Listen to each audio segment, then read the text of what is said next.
Bartees, welcome to the bridge in Kansas City via Zoom from what obviously looks like your basement as well. Yeah, I'm in DC, but this is my basement in DC. Awesome. Yeah. Mm-hmm. That's great. And I always like to set the scene for people. You've got some nice potted plants behind you. You've really tried to set the scene there. I like that. Yeah, I love plants. So there's a bunch down here. You can actually keep them alive, though. That's where I can't ever seem to keep things going. Nah, dude, you got to get like plants that just won't die. Like my record is called Live Forever, and it's about plants. Like get the ones that just don't die. Like all the plants I have are like, the instructions are like 3 drops of water like every 2 years. So it's cool. No, I definitely do. I need plants like that. Yes, for sure. All right. So horticulture tips with Barteese Strange. What kind of plants are those? I just haven't stumbled upon those for whatever reason then. Peace lilies for one. Okay. All right. Get you a peace lily. They're beautiful. There's a lot. It looks like a lot is going on, but there's not. It's like a really finicky plant. Like you can, if you don't water it for 2 days, it'll start to wilt and it will seriously look like it's going to die. But then if you put water in it, 30 minutes later, no lie, it's like alive again. It's Sweet. The most finicky little thing. Maybe that's why they call it a peace lily, because peace is so hard to keep for so long. Interesting. I see what you did there. I like that. Yes. And then like snake plants, those things never die either. Like snakes, the scariest animal in the world. They won't die. That's right. Yeah. That's right.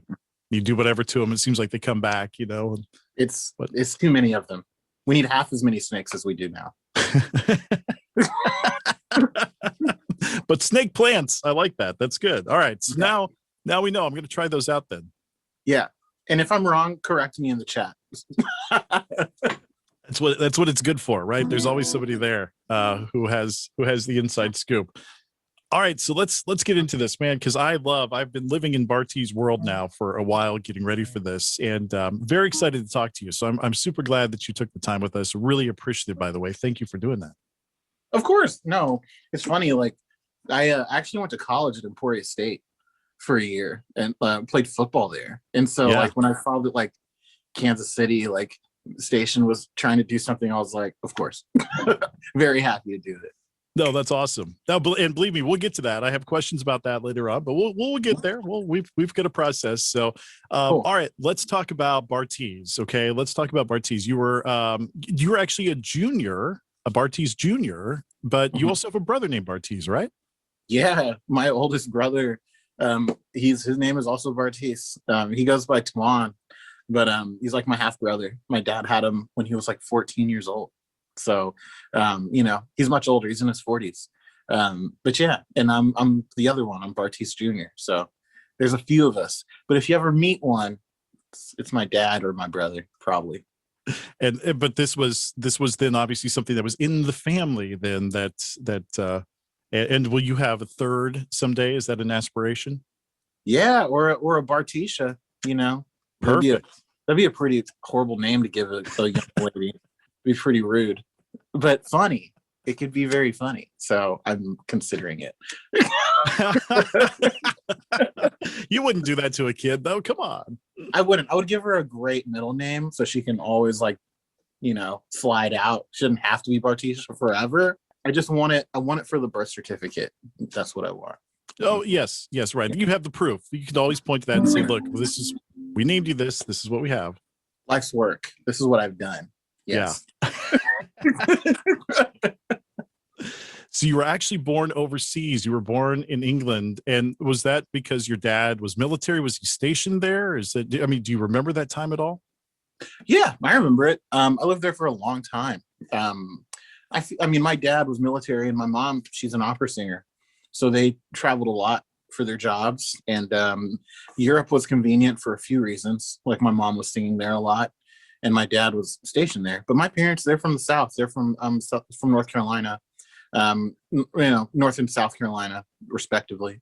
But yeah, we were there until I was almost like 10 years old, hopping between the UK, Germany, and back and forth for a while. And then we went to the States, and we've been in the States since I was, probably 11-ish or so.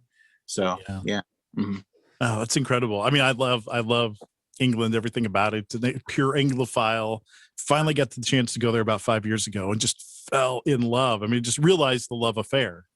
Yeah, the UK is a special place. It's interesting. It's like, in many, I mean, it's why we're here today. In so many ways, yes, right. Yeah. In so many ways, yes. So your mom, as an opera singer, and what voice is she? Is she like a soprano, tenor? What? She is a lyric soprano. Okay. Yeah. Not that I have any idea what that means at all, You know, but that's beautiful. I don't know the different delineations, like coloratura, lyric, mezzo. I don't really know the difference, but she's got a beautiful voice. Yeah. It's pretty special. Yeah. So did she sing for you as a baby? I'm sure she did. I mean, she sang for us every night. Yeah. My mom used to sit in between our rooms. So me and my brother had a room and my sister had the room across the hall, and she would sing to us every night. I grew up singing. My mom is also a very religious person. So we were singing in churches all over the place for as long as I can remember. It's just kind of what my family did. So yeah, there's a lot of singing, a lot of music in my family. And every day there are people in and out of the house studying with my mom. So tons of great singers were always coming through. It was a cool thing to grow up with. I'm very lucky I got to experience that. Yeah. Yeah, it's like almost having the variety show in the house. People were just kind of coming through the revolving door. Yeah, like you just be like, oh, who's singing downstairs? And you go downstairs. I forget, there was a couple. My mom, Oklahoma is not a huge populated state, right? Which is where I lived most of my life. And my mom was one of the few like Black opera singers in the state, and there were a lot of people who would travel in to study with her. And there was like a little like who's who of people that would come to the house, and there were like many like American Idol type people that would be at the house, and I would just be like, oh wow, is that George Huff? Like I just saw him on TV, like Oh, wow. It was like such a thing, like my mom's little world. And it was really cool. Like I'm glad I got to see that. Yeah, boy, that is incredible. But I mean, you've said before she wasn't necessarily teaching you, even though she sort of conscripted you into. You actually sort of toured around with her, didn't you, through Oklahoma? But she wasn't actually like teaching you stuff. Yeah, we never had lessons. I feel like my whole life was a lesson. Every time I opened my mouth, it'd be, that's flat, that's sharp. Are you breathing correctly? Where'd you feel that? Did that feel right? Do it again. Like my whole life. Now, like I'm a producer and I work with musicians, and I feel myself turning into my mom. Like, yeah. When I hear singers, I'm just like, I'm brutal. Like with singers. I feel bad for singers when I'm like, if they're working with me, I'm like, I give them a disclaimer. I'm like, look, you may sing better than me, but I know what's going on with the vocals. I'm thinking about American Idol. I'm thinking the Randy Jackson. That's pitchy, dog. Come on, that's pitchy. Yeah, that's pitchy, dog. It's definitely a vibe. Yeah. So, and you've talked about, and speaking of the Carolinas, I saw that you talked about your family, that you had family sort of deep family roots, that you had members playing in like the Chitlin circuit, for example. You actually had music sort of running through your family this whole time. Yeah. I mean, my family, like I said, they're all Southern Black musicians. So, they did everything, since, literally slavery to now. They've always been playing music. My Uncle Amos, well-known like Jubilee singer and gospel singer in South Carolina. My mom, her sisters, my Aunt Sis, Ida Mae, like all my great-grandparents, great-great-great-grandparents, guitar players, bass players, singers, drummers. Wow. It's my whole life. So when people are like, oh, like, how'd you learn to do all this? I'm like, man, like, this is all I've ever done since before I was even alive. Yeah. So, yeah. And my dad, like, my dad's not a musician at all, but he's a big like collector, like tons of records, loves hi-fi, like recording equipment, loves speakers. Like when he was stationed in Japan, like bought tons of tape machines and stuff, which I use and like mess with all the time. Wow. To this day. So, it's always just been a lot of stuff going on, Yeah. Did he use that to like, I could see somebody like making a real cool performance thing out of that, like using all this old vintage equipment. Did he ever perform or anything or play music, or he just loved it? He just loves it. Wow. He's, I guess you would call him like an audiophile. Yeah. And Yeah. it's actually pretty like funny because he's like pretty deaf. Like he like worked on planes in the Air Force his whole life. Uh-huh. And now he's like, he has like literally like 35% hearing, you know? And Oh it's my. hilarious because he just loves music and he, you know, no one listens louder than my dad. Yeah. Well, now we know. Now we know, right? I'm always afraid of what these headphones are going to do to me after 25 years of radio. So I get it. I know how it goes. Me Well, too. yeah. Well, Bartees, you've got your guitar. We'd love to grab a song from you. What would you like to perform for us first tonight? First song I'll play is called Mustang. It's a song, I mean, it's named after where I grew up, Mustang, Oklahoma. But it's really about like when I left Oklahoma and kind of began this journey of like kind of figuring out who I was. You know, in Oklahoma, I lived like a very like strict religious kind of life. Like I had very Christian parents. I loved rock music and punk music and hip hop, but I wasn't allowed to listen to the radio until I was like 16, really, till I got a car. And then like I went to college. And after that, I kind of felt like I was becoming a different person and I wanted to explore that. And when I eventually moved to Brooklyn, New York, like I really dove deep in music. And this was a song that I wrote kind of about Mustang and some of like the challenges I was facing as I was getting older. But one of my favorites. It's also on Live Forever. So yeah. All right. That's great. Here's Barteese Strange on 90.9 The Bridge.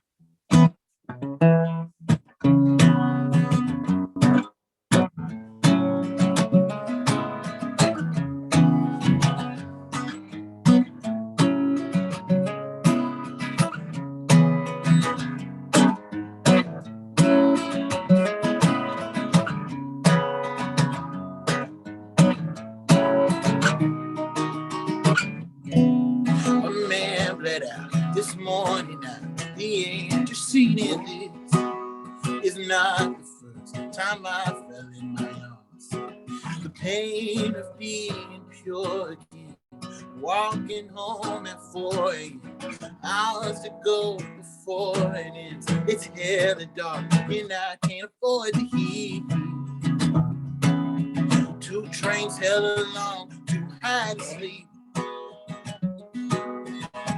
My crooked bones, you're screaming, cursing, smiling, you're killing me. Is anybody really up for this one? If I don't hold nothing back, is anybody up for this one? I know that you never asked a beast from the southern coast.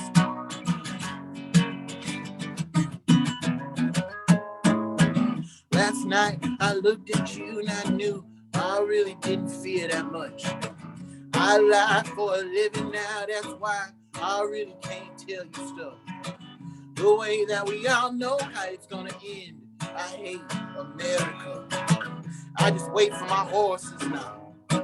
I just wait for my horses now to have a life you love, but no, you're undeserving last. Now that I got so fucked up and I lost my job. It's nice to think that folks in need. Waking up was hard this year, but if I didn't move the way I did, then tell me how else could I be?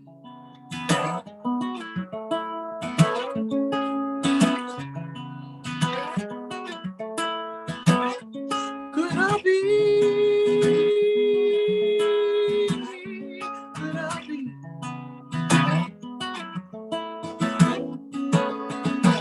I came with a mouthful of blood. Now I'm hurt. No one can see me. Don't ask, why don't I want to bring you solace? Tommy up. Thank you. All right.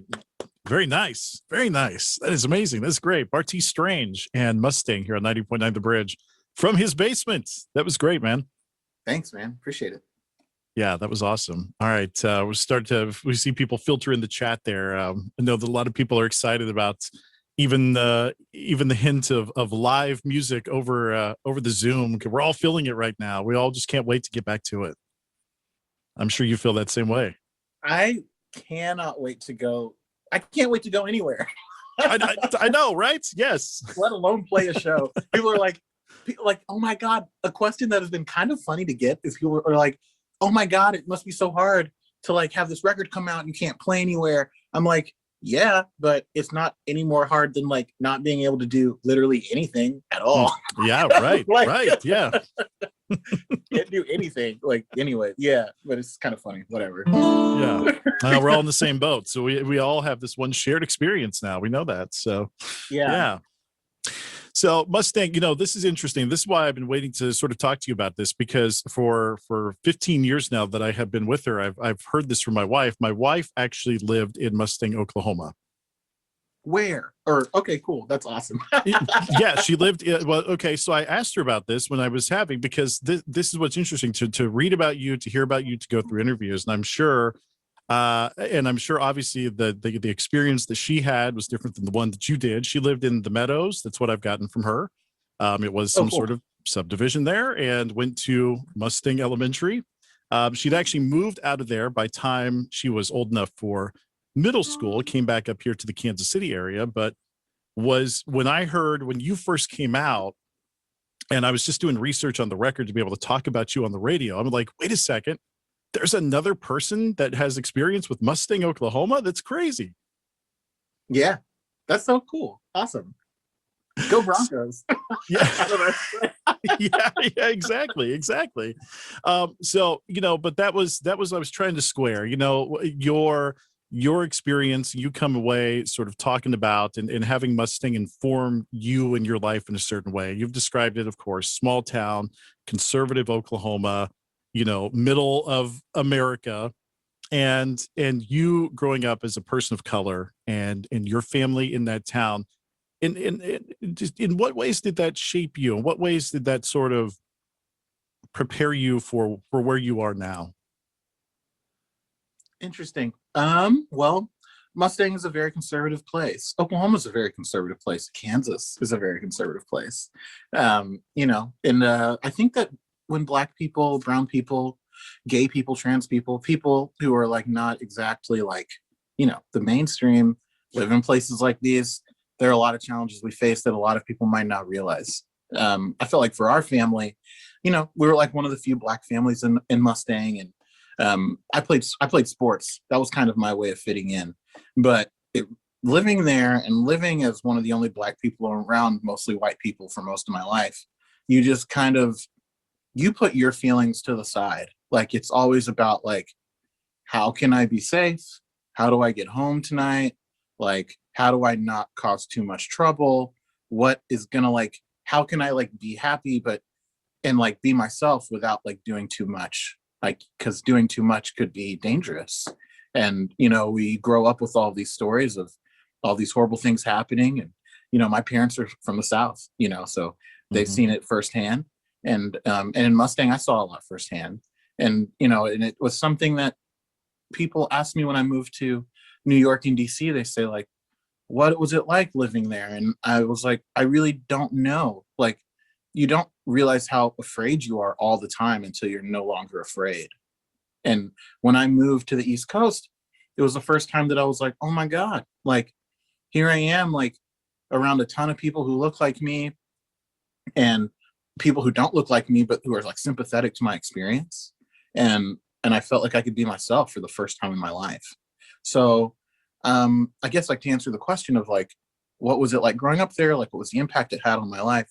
It's made me appreciate like being in a place where I can be myself, like, personally, spiritually, like physically, like where I am now, I can be myself more than when I lived in Mustang. I couldn't be my full self there. It wasn't safe. Yeah. And so, it's which is a big part of what the record is about, is like being 30 years old and for the first time you can be yourself. Yeah. It's like, what's that like? I'm 32 now, but I wrote that record in my late 20s as I was working in New York and Brooklyn and DC, like on this journey, so yeah. Yeah, it's incredible. I've heard you talk in different places about the fear and about being afraid, and something that stuck with me that you mentioned in one place, that because Bartees, it's striking to me, as the world wakes up right now, we're starting to become privy to these conversations that my family didn't have. And you said one time that your dad told you that when you were in Mustang, or he wanted you to learn how to live and be around white people. And that is so striking to me. Yeah. I was really mad at my dad. I was like, why'd you make us live here? And he's like, you got to know how to live with this. Yeah. He was like, this is my life. This is your mom's life. Like, if you're going to live and do well in society, like, you're going to end up around people who aren't like you, who don't understand you. And you're going to have to be able to like function and get stuff done and still feel proud of yourself, know how to like find some place within yourself that is like your own space. Because we live in a world where you can't be everything you want to be all the time, so you got to find that somewhere else. And that's kind of what my music is for me. It's what it's always been for me. It's been like the thing that I can do no matter what, so it's the whole thing. Yeah.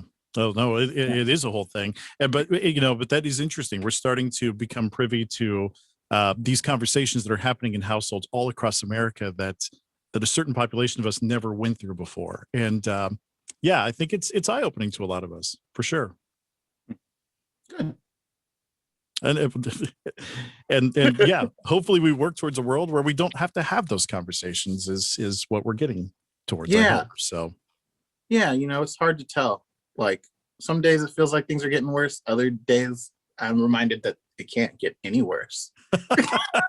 Yeah, we hang in the balance sometimes. I know what you mean. Yeah. Yeah, it's so weird.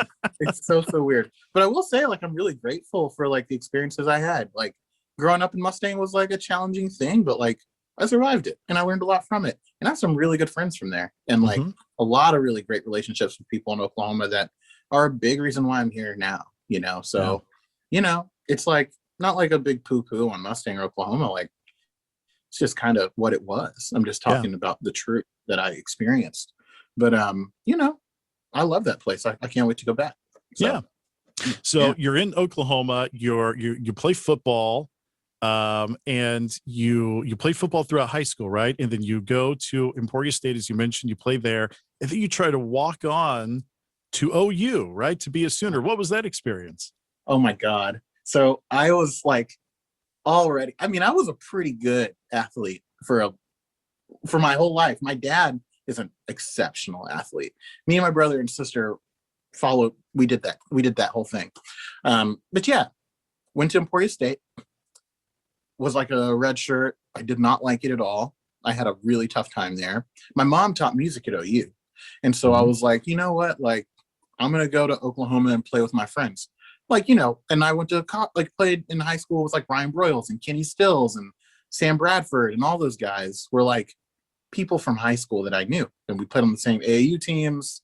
Okay. It was like, that's where I'm going. I'm going to go to OU and just try and do it.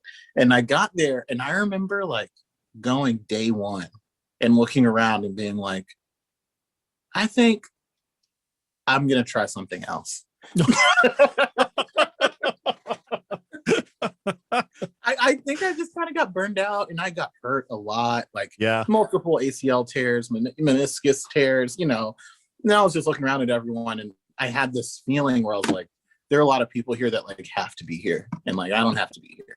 Like, I'm gonna really focus on just being like a civilian. I had never like not played sports every minute of my life. You know how it is, like, Oklahoma football is ridiculous. Like, and I played football, basketball, and track. So it was like year round, I was always doing something very intense. And then when I got to college, it was the first time I actually had a choice, And I was like, you know what? I think I'm gonna just like play guitar in my dorm. Yeah. That's what I want to do. So now, was this before you took a hit, or did you take that first hit and you were like, you know what, where's the door? I'm good. I had taken those, the hits weren't that, it wasn't that. Yeah. It was just the idea that like, I knew there was a lot of things I wanted to see in my life. I was like, oh, I want to, at the time, I was like, oh, like, I want to like get a great job and like leave Oklahoma, you know, like, I don't want to go to the NFL anymore like I did when I was 16, you know, like I want to like just kind of be a normal person and see what that's like, because I've never even seen that. And so it was time. Yeah. Now, at what point did you stop performing with your mom? Because I'm trying to think of like the timeline, and I'm going, okay, well, were you playing football and then like performing or touring on the weekends? Like, how did that square with sports and music and putting those two things together? Oh my God, I wish I had the photos. There's literally photos of like me putting on my makeup in my football pads. Like I have my legs on, like, you know, my leg pads on, my cleats, my little cut off tank top shirt. And I'm in the mirror putting on my makeup because practice is over. And now I need to just like wash my face and get ready to go to opera camp, which was my favorite thing. Like I loved opera camp. I was in the Cimarron Circuit Opera. I used to do like Gilbert and Sullivan pieces, and my mom was one of the people that like helped organize that. That was like my most fun thing that I did in the summers, and I'd have to be like, shit, I got to go to 2-a-days after this. Like, I got to wake up. I got to do early practice. I go to opera camp, then I come back and I do the evening. Yeah, it was a funny life, but like, I'm so lucky I got to experience that. It was crazy, but I did. That was what we all did. Me and my brother and sister. Yeah. And did you get any guff from the team about this? I never told any of them. Yeah. Oh, really? No. Yeah. Never. No, never. They never knew. But yeah, and my mom, like, you know, I was a kid. Like, you know, there's huge chunks of my life where like I couldn't stay home alone. So like if my mom was singing in Dallas, we're just going to Dallas for that 3-4 days, you know? Right.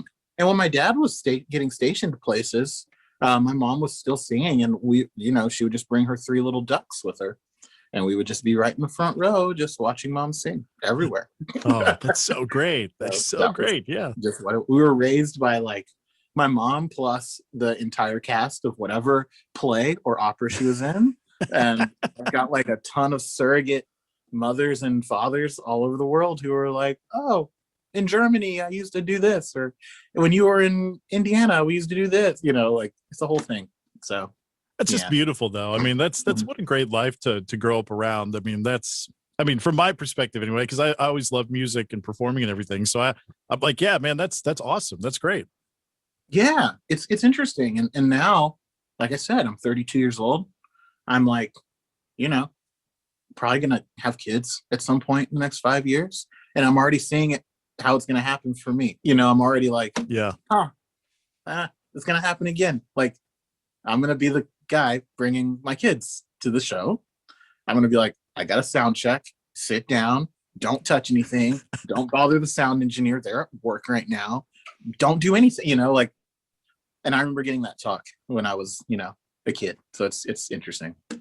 But you said you're turning into your mom in so many different ways. In every way. Yeah. We'd love to hear another song. What would you like to perform next for us? Yeah. This next song I'll play is called Boomer, which is, we're just talking about Oklahoma and Oklahoma football. So I figure it's appropriate to play Boomer. Indeed. Yeah. Which is like, you know, the whole record is this like mess of me being like, oh my God, like, how do I deal with some of these traumas I've faced, and how do I become this person that I want to be? And then there's this one moment on the album where I'm like very sure of myself and confident, and this is that song, Boomer.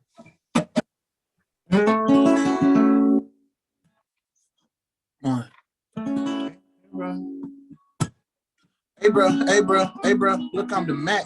And that was way before I did them Ziggies in the act.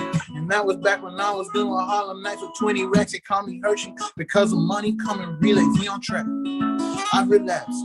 I told my girl that I was working, that's a lie, I'm in the trap. Told my mama I was saving, fuck, I spent that shit on wax. Told my friends I couldn't make it, they don't know I got the bag. And I know most people gonna say what they wanna say. Most people gonna smoke what they wanna smoke. And others, they don't care about no other things. And sometimes it's kind of hard to tell exactly where I wanna go. I know it don't show. I know it don't show. And I can't even lift my hands up. That's what we dance for, Lord. I'm going in. And right when I get all of my hopes up, something explodes, Lord. I never win. Hold on, yes, I'm the man. Walked across the street the other day to get a grind. Came back to the trap and spoke that shit with my old man. He told me that I'm the hardest nigga out since in my hand. You know me, blessed nigga on the block, even the hoes. Smoking on the lot, they say that's Coxie, love the trees, bro. Iceman on the corner, landing jets, I call him Heathrow. Dripping since a youngin', I've been eating since a teen, bro. And I know most people gonna say what they wanna say. Most people gonna smoke what they wanna smoke. And others, they don't care about no other things. Sometimes it's kind of hard to tell exactly where I wanna go. I know it don't show. I know it don't show. And I can't even lift my hands up. That's what we dance for, Lord. I'm going in. And right when I get all of my hopes up, something explodes, Lord. I never, you can't hurt me. I've been buried alive by the devil. That's in them here. You can't save me. I've been buried alive by the devil. That's in them here. No, no.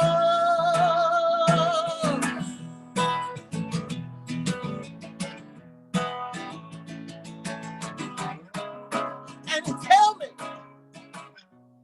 that it's all a lie. I know. Is he holy? All I know is that he's gone. Gonna find me.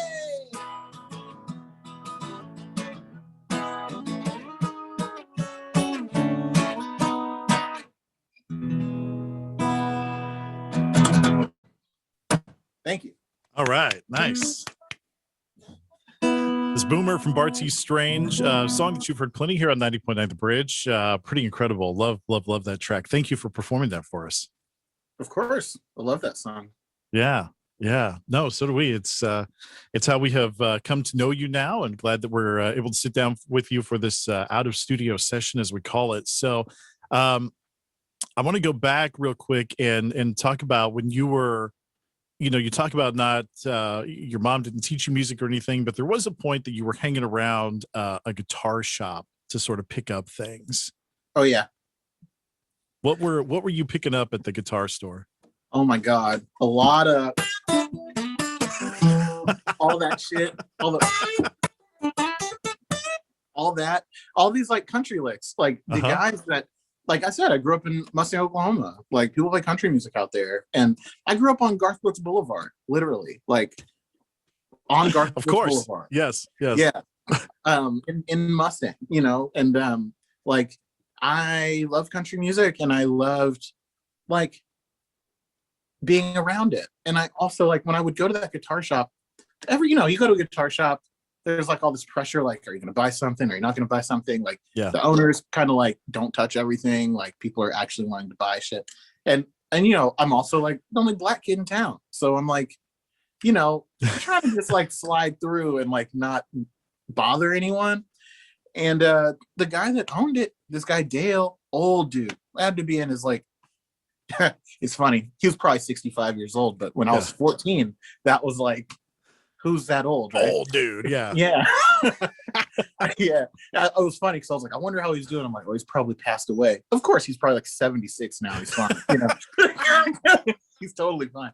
I talked to him recently, but like like I would go there and just sit down and I would just play, and they would kind of like, Dale knew I was playing, but he would just pretend like he didn't think I was there, and he and his buddies would just come by all throughout the day.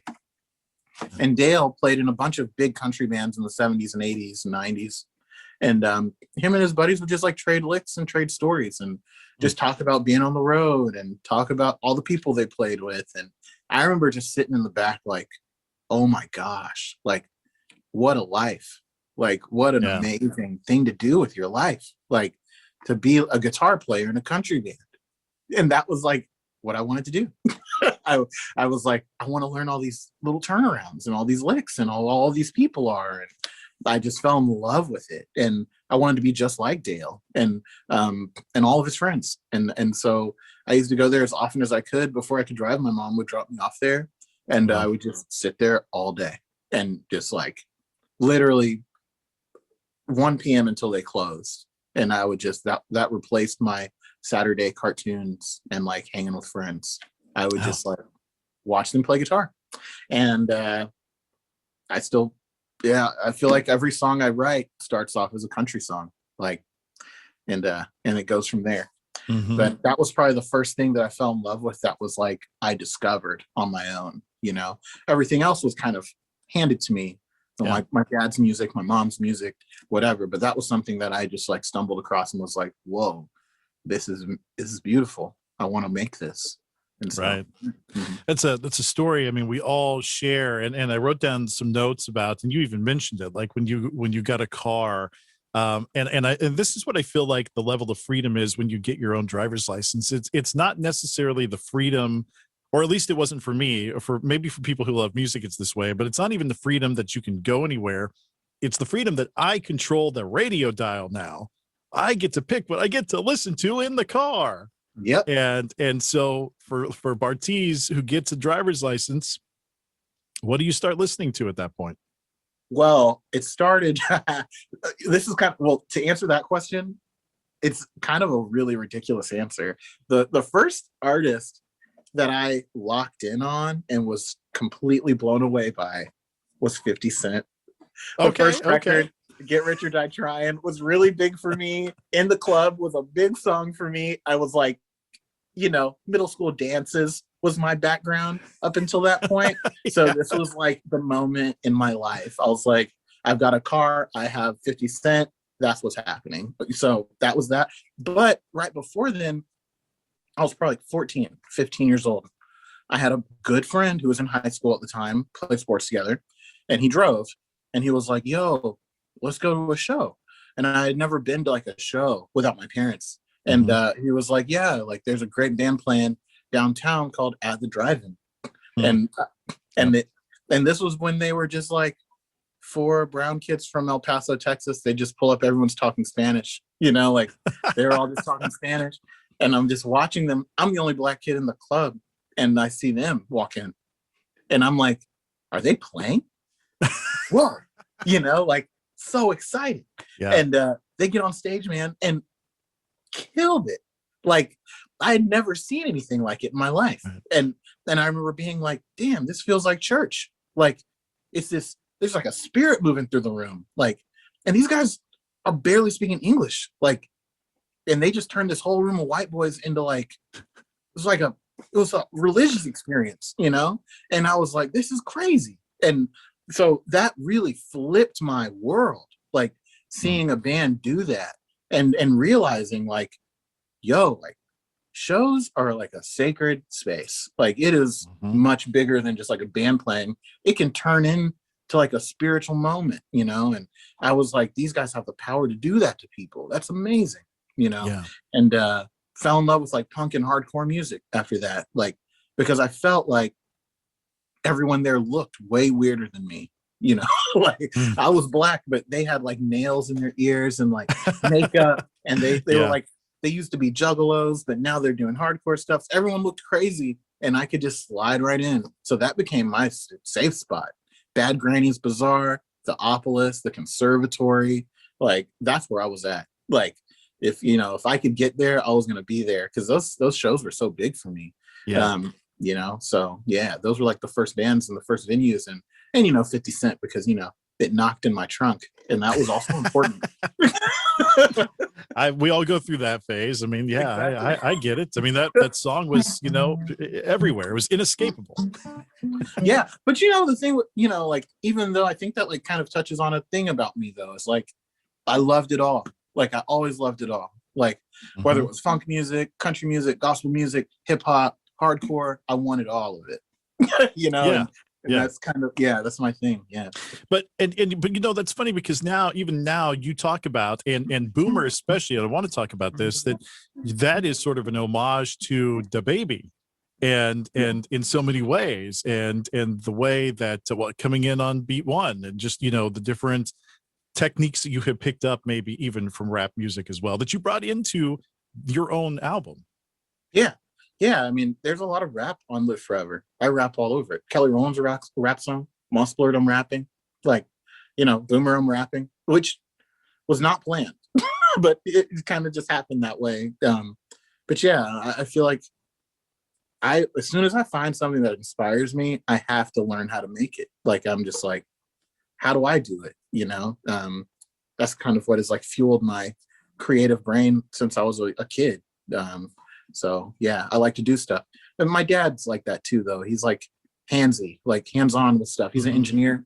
Like I said, he worked on airplanes. Yeah. He builds things. He just can't stop tinkering with stuff. And I feel like that with music. Like if I hear something I like, I have to find how it was made, and I want to like absorb it in a way. Yeah. So do you start playing then in hardcore bands? You start making this music or trying to make that kind of music once you hear it?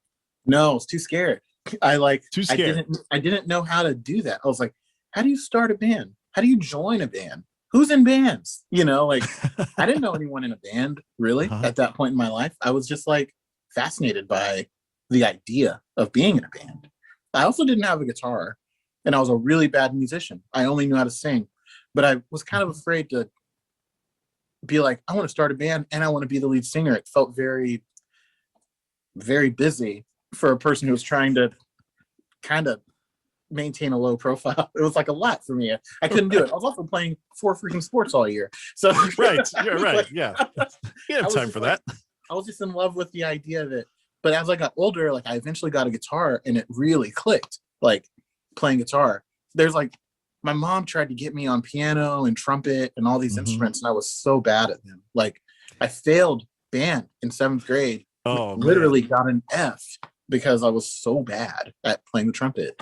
But guitars, like around high school, kind of clicked, and joined my first band around then. We were called Belmont Crossings, which was my neighborhood. And okay, yeah, that's just what it. The vibe of being a 15, 16-year-old in a band. It's your neighborhood. And Bartees and the Strange Fruit. Yeah, that came much later. Okay. Yeah, that came when I was in New York. It was right before I started going by Barteese Strange, and it was honestly a way for me to kind of start testing my ideas. Like I was like, okay, I want to. At the time, I was like, I want to kind of dive into like country music and folk music, and kind of use that as a way to talk about like the Black experience. And so that was the point of that project. But I was floating songs like an acoustic version of Mustang, going in a cab, just kind of seeing how people would react. And eventually, like the shows started getting bigger, and I was like, oh, I might be onto something. Like I'm gonna actually do that band I've always wanted to do. And I had played in dozens of bands at that point. I'm 27 years old. I'm really playing in a lot of bands at that point. So my confidence was up, and I felt like I could do it. So yeah. Tell me about the night that TV on the radio played Letterman, and how was that life changing? So like that at the drive-in experience, race is a big component of this, right? Like I remember being at home, literally just channel surfing, bullshitting. And I see literally, like, it was like, you couldn't have like scripted it in a movie more. Dave Letterman being like, and now TV on the radio. And then I see Green Day at a Bimpe. And I'm like, this is a Black guy on stage. Let me see what's up. And they commenced to playing Wolf Like Me, which to me really hit me. I didn't know any of the words in the song, but just like the song Wolf Like Me, like I felt like a lonely wolf. I felt like a beast. I felt like something nobody wanted to really be close to, you know, where I was at that point in my life. And to see like these Black guys, like just going, writing something that's like heavy, fast, emotional, and like extremely melodic and beautiful. It took what I knew about punk rock and flipped it on its head. Because what I loved about punk music and hardcore music was it didn't have to sound good necessarily, you know, right. To my mom. It didn't have to sound good. Yeah. To me, it sounded great, but it didn't have to sound good for it to be like emotional and powerful and have an impact. But what I saw TV on the radio do was take all of the ethos of that and channel it into an extremely soulful thing. And I didn't have all those words when I was a kid, but I felt it. And I immediately like taped it, grabbed something, taped over it. I don't even remember what it was. And I had that tape, and I go back to that tape for years after that, you know, fake playing guitar in the mirror, singing that song, you know, and never even bought the record. Like, didn't even know that I could buy the record. You know what I mean? Like, I was just like so amazed by this moment, and that I felt like these Black guys are getting something that I want. I want to do that. I can do that. You know, like it was like a realization that I could actually do that. And, you know, it was a huge moment for me. Right. Yeah. Huge moment for me. Yeah. Well, you know, I can imagine that you, you know, as you said, you saw somebody like you reflected back on stage on national television playing these songs that really struck a chord with you. And you've talked about then other groups that sort of trip you like that, like Block Party, and you know, just different groups that you feel pulled, you got something from them. Yeah, there's so many, and not all Black, but a lot of them were. And you know, and it really, man, like my life would be totally different if it wasn't for that. It was seriously like the first day I felt seen as a human being. I was like, I can do something really wild with my life. Like, I can do that. I could be on, I can do this. And literally a month ago, like we played on the Seth Meyers show, and I had a friend hit me up and was like, remember when you used to show me those TV on the radio videos in high school? And I was just like, literally broke into tears, dude. Cause I was just like, I can't imagine like some Black kid in Emporia, Kansas at the skate park watching that video. Right. You know, and just being like, damn, you know, like that's huge. That's like the whole reason to do any of this. So it's pretty cool. Yeah. Like you did it, so I can do that. That's awesome. Hey, we'd love one more song for you. That'd be great. What would you like to play now? I'm gonna play In a Cab. Awesome. Yeah, I wrote this song in a cab.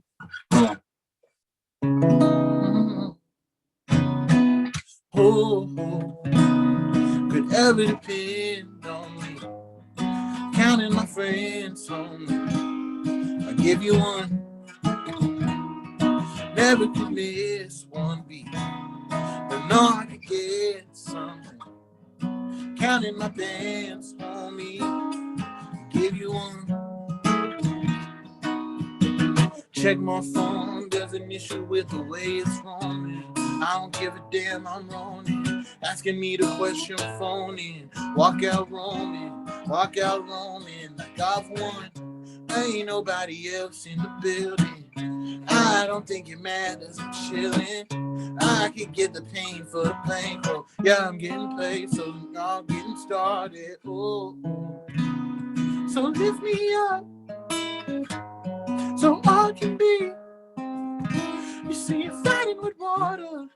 You're praying to me, and all I need to early morn is to let me be. I've been up for 40 weeks, stressed out, hoping I can find a way to get my mind back on track. It's hard now, I believe it's back again. Going down really late, hard to stay, crossing the sea again. Fly J, it ain't a problem, baby. It ain't a problem, baby. I've been on my way to hold you up, destroy the pain, to say it now, it's the only way to lift me up, and I'll be safe. I'll be safe.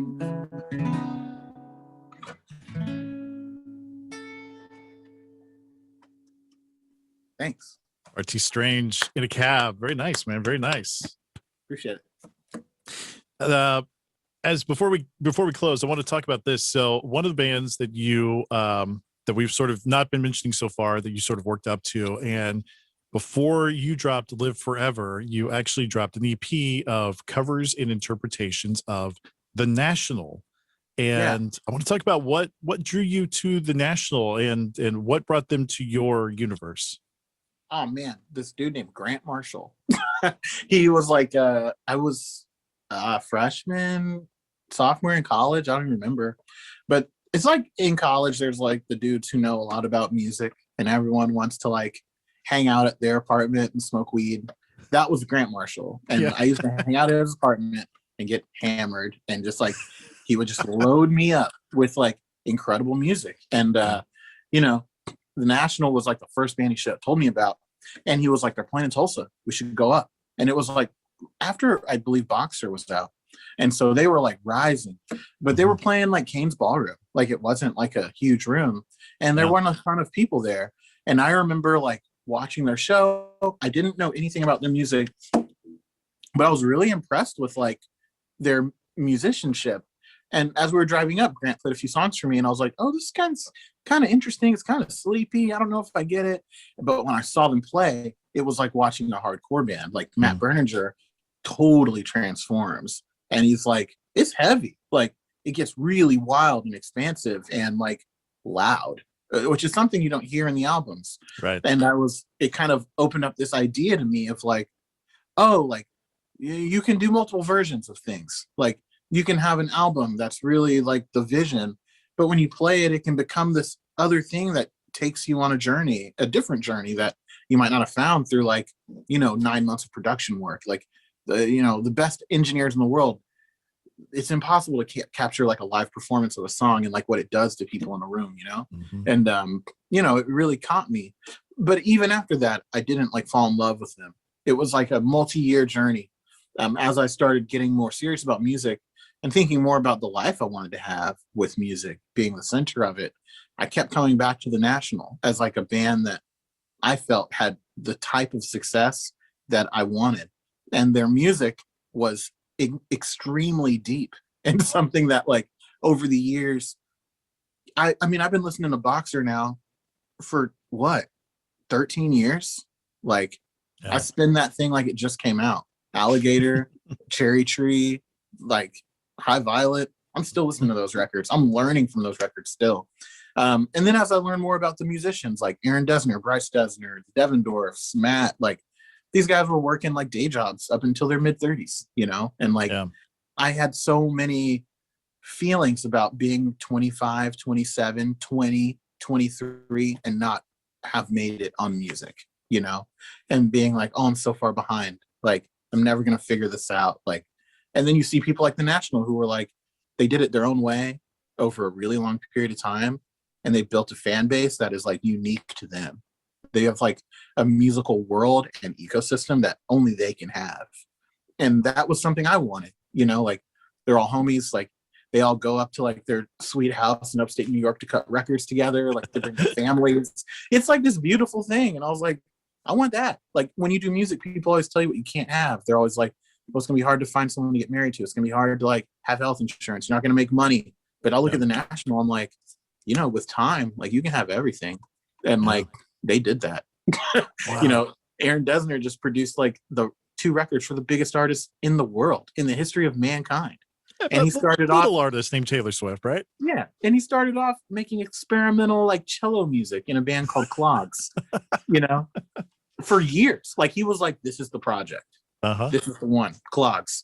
Yeah. That's like that's years before he even meets like The National. You know what I mean? Like, and then Bon Iver, and then like all of the collaborations, it's it's a beautiful story as a person who creates things to know, like, you can do it your own way. It's just going to take time. But if you got time and you want it, you can get it.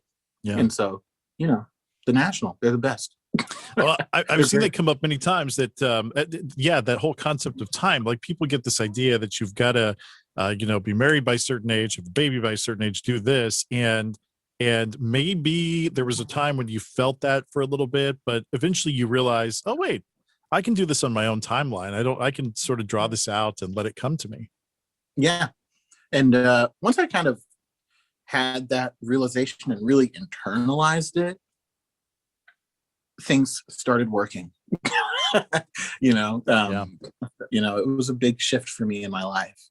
And I attribute that to them. And also, like, beyond all the business stuff and all the, like, the National built an amazing career, I think that their music is, like, it's just exceptional. Like, it's just, like, top notch indie rock. It's the blueprint. So yeah, in so many ways. Yeah. And you were working a day job, right, when you recorded Live Forever? Yeah, I had a day job up until September. Right on. Yeah. Yeah. Yeah. I was, doing all types of things. I went to college for public relations. And basically I've been working in, like, the justice space the last 12 years, as a political consultant and as a comms director. Most recently, the last 7 years working in the climate movement. I was, like, building campaigns and doing comms for various people in the climate space, like Greta Thunberg and, dozens of others. Okay. Wow. Yeah. Wow. And then having music as this thing that you did, and now since September, you're full bore. Are you into it full time now? Is this what you're doing? Yeah, this is all I do. Bands come in, I produce their records. Yeah. And when the world is back to normal, I'll be on the road, which will be exciting. It will indeed. It will indeed. Well, I hope you pay us a visit here in Kansas City. And I've also heard that you've written a lot of the next album. Are you just sort of waiting to get into a studio and record? It is ready. Yes. Well, I'm pumped. Yes, I can't wait to record it. I'm so pumped. And I work at a studio. There's a studio literally 3 minutes from my house. I'm being precious. I'm like, I'm going to just kind of wait. I'm going to make the songs as good as they can possibly be, and then I'll record them. So me and the band, we take little trips out and we just do, like, big pre-production sessions. So we're at the end of the month, we're going to go up to Central PA and just start working them out, start shedding. So it'll be good. Nice. Yeah. That is great. Well, Barteese Strange, we appreciate, again, the time. It has been fantastic talking with you and learning more about you. And hopefully every time somebody hears a song on the radio, they think about our conversation here today. And we really, really appreciate it, my man. Thank you so much. And I'm sorry if you asked a question in the chat and I didn't get to it.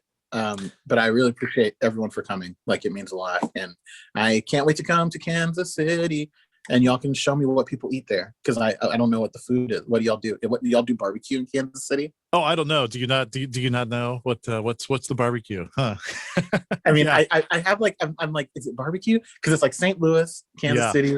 Y'all are both doing barbecue. Oklahoma claims to do barbecue as well. So does Texas. Everyone thinks they're doing barbecue. It's only Kansas City barbecue. It's only Kansas City barbecue. Right. Yes, right. sir. How could I forget? Yeah, exactly. Yeah. I had a friend of mine. I went to high school with, in response to a guy on social media a while back, and they said, somebody asked, what was the best St. Louis barbecue place? How do I get to the best St. Louis barbecue place? And my friend goes, get on I-70, drive west until you hear Kansas City radio stations, then get off at any exit, and whatever barbecue place you see will be the best barbecue in St. Louis. Boom. I love it. That's great. There we go. Right. Love it. Yeah. So we'll show you around. We'll show you some good Q. No question about that. I'd love that. Show me the Q. Yes. I'll eat it all. I'll eat all of it. You'll have none left.